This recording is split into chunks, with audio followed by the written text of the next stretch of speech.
suicide experience from South Africa. This guy is called Yakulu Sombukole.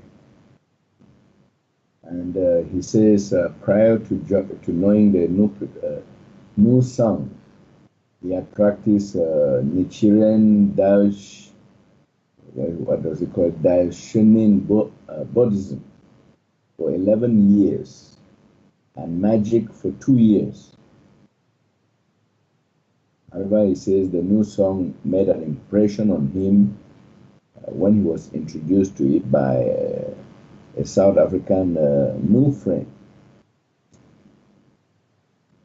He says when he sang it the first time, he found himself in a kind of conference room with many persons, the majority of who were women sitting around a table. So one of the ladies stepped up and handed him an invitation slip on which was his name. And then the second time when he sang the new song, he saw many people come to his home for a party. There were some he recognized and others he didn't recognize. And they were all happy for him. And the fourth time he sang the new song, he says he didn't see anything, but he heard a voice that said, you have been crucified, but now you have resurrected. And the fifth time was more real. He says, after singing the new song, he went to bed and found someone lying with him in bed, dressed like a Catholic priest. His robe was a deep blue. He asked the person who he was and why he was in his bed without permission. So the person started to laugh instead. So he says he laughed so loudly that he himself started laughing along with him. Then the being pointed to the window curtains and asked him to look there. So Yakulu saw a light that got bigger and bigger until it reached 35 to 40 centimeters in diameter. And then a face appeared in the light and began to speak. At first he didn't understand the language, but caught some words towards the end. He was told that he would be shown something that surpasses all that he has spent his life and time studying. Then the face disappeared. His uninvited bedfellow asked him if he had understood what the face in the light had said, and he answered in the affirmative. He was then asked to repeat what the illuminated head had said and he did. But he asked his companion if it was the head speaking or it was he, Rebizra. So his companion started laughing again and he joined in the laughter. But Rebizra proved to him that it was indeed him, and he had a beard in the photo like we see him in the various photos. So this guy wrote to Mariam about his wish to go deeper into the new presentation and the new song, and he desires to be more connected with the real guides and all of life. So Mariam asked him to start sharing the new song, and when he started doing so, he had many witchcraft attacks that multiplied. So it was suggested to him, Mariam suggested that he ought to exercise some discrimination in this sharing mission. So that's that for this experience. I don't know whether Duane has anything to say. Well, that's just terrific, Charles. It's great to hear, and you explained the procession of his experience with the new UU. A little at a time. That's just great, and he's stepping up and doing it. And of course, there's going to be confrontation with things that are happening because. This world is controlled, and those that control it, they don't like people waking up and seeing what they're doing, and just waking up. So no, that's just terrific. Those are just great. Yes, thank you so much. Yeah, thank you.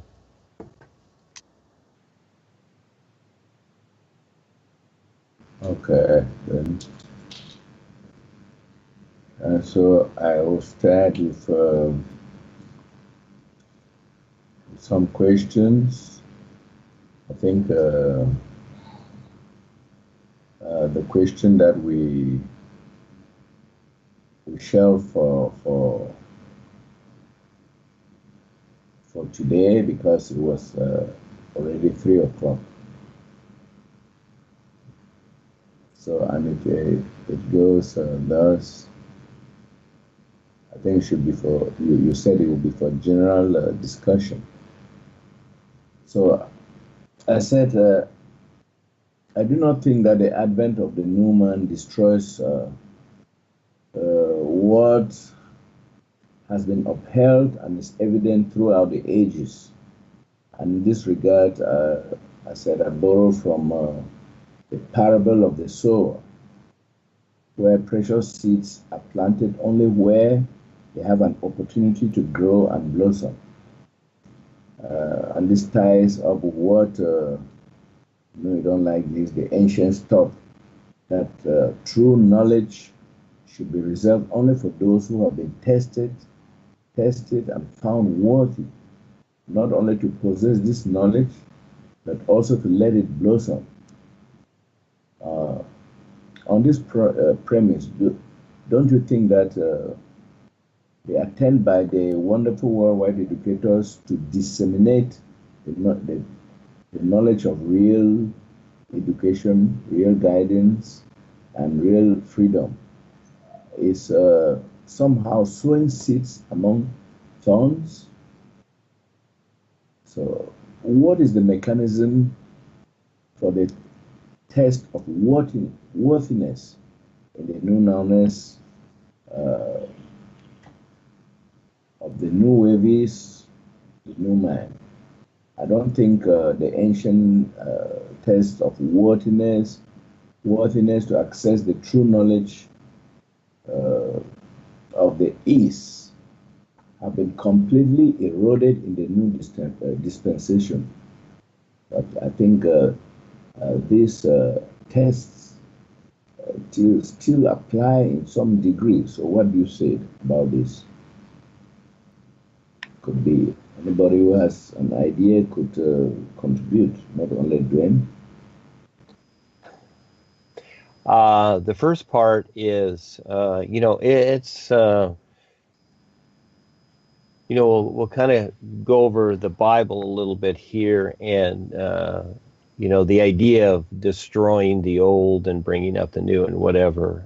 We've all read these stories. I'm assuming, and because the earth is a battlefield, and so they put these things into a biblical nature too. It's like smiting the old, and coming up with the warriors and the heroes and the gods and whatever that get rid of the demons and devils and what have you. And if you'll notice what I'm presenting, I don't do it that way. Again, that way is done simply to get people agitated to continually create drama and situations and turmoil with each other, so they stay unaware. It's very simple. You just like today, all the distortions, all the confusions, all the red flags, everything we're going through. The deceptors are constantly turning things around, turmoil, kicking up the dust, simply because They want to keep people confused and unaware. So the old ideas, okay, they don't apply anymore. And so it's not that I like or dislike ancient stuff. No, I have put it respectfully, properly in its place, and that is it's a reference. Okay, it's there. It's on the shelf like a book. It's there. It's not that, oh, we need to get rid of all this stuff and it's like it's bad and, oh, evil and all this stuff. No, very seldom use the word evil. Except when it comes to EK, that's evil karma. But the thing being is that, yeah, it's not about that. It's really a transition, and we need that reference. We need these references also, and to make choices and to see what we've been through, and to understand what really doesn't have any value. What doesn't work with the whole of life, the all natural environment, which is just another way of saying the whole of life. And so, this is how I see it. Again, everything has value, and you can take anything and you can turn it into a benefit. Like I've said many times, just like recycling. You take things and you turn it into a benefit. All kinds of stuff on YouTube and Facebook, where people, etc. Gives people something to do here. And yes, the world needs the real knowledge, and every time it comes out, there's huge resistance because the world's already set up. It's already set itself up in a particular way. So the individual, like those that are here, to want to see more and understand more, they've got to really decide. You really have to decide that you really want to see, what makes sense. Really, that's it. It's not about truth anymore. I mean, that word and that idea has been so used, like soul, God, and Savior, and all these things, enlightenment and spiritual, and I mean, it's just so drug out that what is truth? And so I see it as everybody has their own truth. Fine, hey, have fun. For the most part, most people are, they get up each day looking for their next thrill. Okay, is that real truth? Is that the true reality life is? No. It's better than the sun shining, but it's choice, you see, and anybody can do whatever they want. So these things that we've come to know, which we call ancient history and tradition, that's just old ideas repeating itself, like we just went through 4th of July, to where it seems to be a privilege for people to pollute and poison the air that they're breathing. If that makes sense, I don't see where it does, but clouds of smoke everywhere. And then what about the animals and the birds? And when these things go off near them, they die. Again, HARP isn't bad enough, and the smoke from power plants, etc., they die. Is this what life's about, is killing and poisoning? Well, it seems to be. These are choices that people make, and they figure that words will fix all this stuff. And it really doesn't. It's what's being demonstrated and real, like the sun shining and makes the grass green. Yeah, it's a real thing. And then comes the finale here, Charles, of the test and whatever. And the real test, because life is an isness, it's not really the thought form that we thought it was. In other words, we are told certain things and then we personally decide and we think, oh, okay, this is how I see life. Really, it's really what you're seeing is how you personally see life. It has nothing to do with the whole of life, because it's a lot better, but you've got to learn to see it. And so the test really lies with the individual, if they will take the rest, take the time to see more, just explore their own awareness and what they're experiencing here, instead of just creating thought forms as to what they think things are and just label everything to where eventually they're so confused, they really don't know what is what. And really that's to the point, because This again is why they created the educational systems like they do and made them so complex. Everything's so complex and forms and paperwork, etc. That's purposely done. You look at nature with the birds and the animals, the kitty cats. Do they have this stuff? Do they fill out forms? Do they even have a desire or an inclination to create such things? No. And they do fine. There's a way they survive in some ways, and each lifetime we do a little better, etc. So we're at this point where the knowledge is very important, and the real test is that the individual, will they take the time to see that there is something else? And it really, I just wrote a group here a few days ago called the endurance test or whatever, and it's very real. All the years that I've done this, since Paul was here, I've seen, hundreds of people come and go, and people that, do get some of it. But at a certain point, they decide you might say they turn off the road and turn back or go some other direction, etc.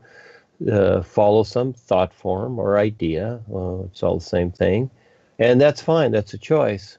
And so life is. This is the best part. This is the best time ever to see this, because it's just not an idea. When you look at the surface of this world, this surface world, and everything that's been created on it, and the ideas and the corporations and the businesses, and really that's all they are. I don't care if it's a church or if it's a temple or if it's whatever it is.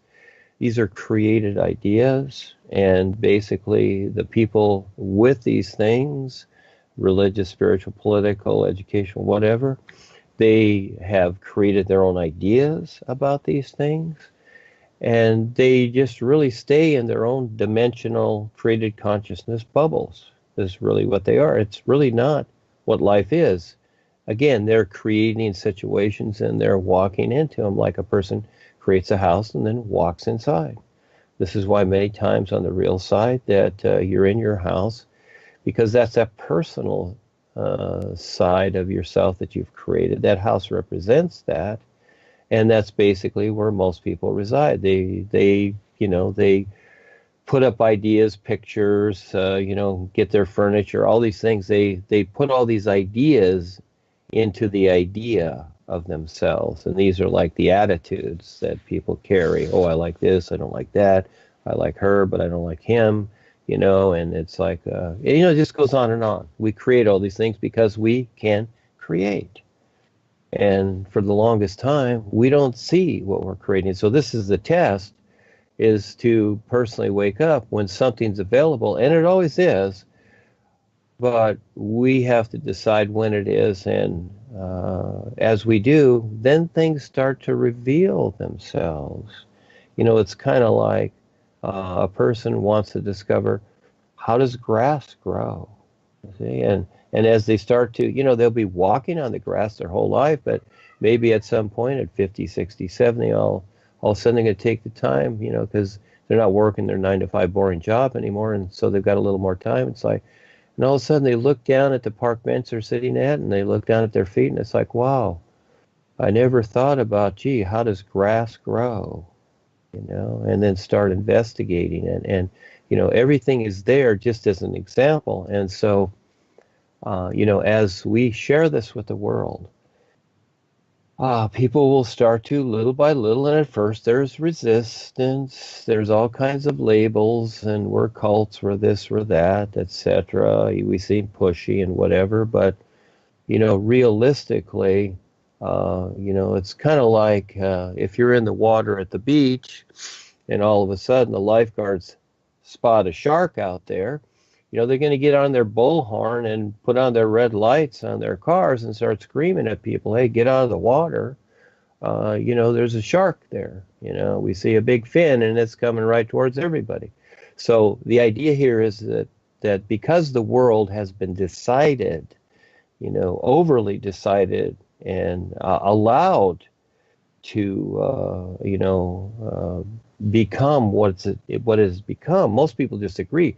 A lot of people, they just kind of go along with things, but we're at that point where, yeah, everything's poison polluted and being ruined on a daily basis, and for the most part we don't see it, but and I'm not saying to focus there, but it's a wake up, because it takes a lot to recognize this, and this is what's taken for granted. I don't take it for granted. This is 1,000 or a million years. There's no time involved because it's an isness, and it's a continuation of each step to recognize, each new nowness to recognize this. And once you get in this mode, you'll see how it works. So yes, the real test, Charles, is not from life itself, because life is an isness. It's like the sun shining. The sun is not testing anybody. The boys bug us because they're doing different things to see if we'll wake up. They're trying to give us the opportunity like they are, because life's about a wake up. But the real test is ourself. And that is, will we listen and pay attention and then activate ourselves to do something to where we can wake up even more and earn our way and see a lot more, and also share that, take on the courage and the adventure of sharing that with others. Yeah, that's a big decision, because most people are already routine with their 9 to 5 procedure, and they're self-satisfied with that, and it's like, hey, life is fine, it's all good. But guess what? This is cause and effect creation. Everything always changes. One day it looks good, the next day, whoa, it ain't so good. All of a sudden you're looking outside and there's a tornado coming towards your house. What do you do now? So again, this is very real. Anything can happen here. Yes, Charles, thank you for asking. Long question, long answer. Thank you.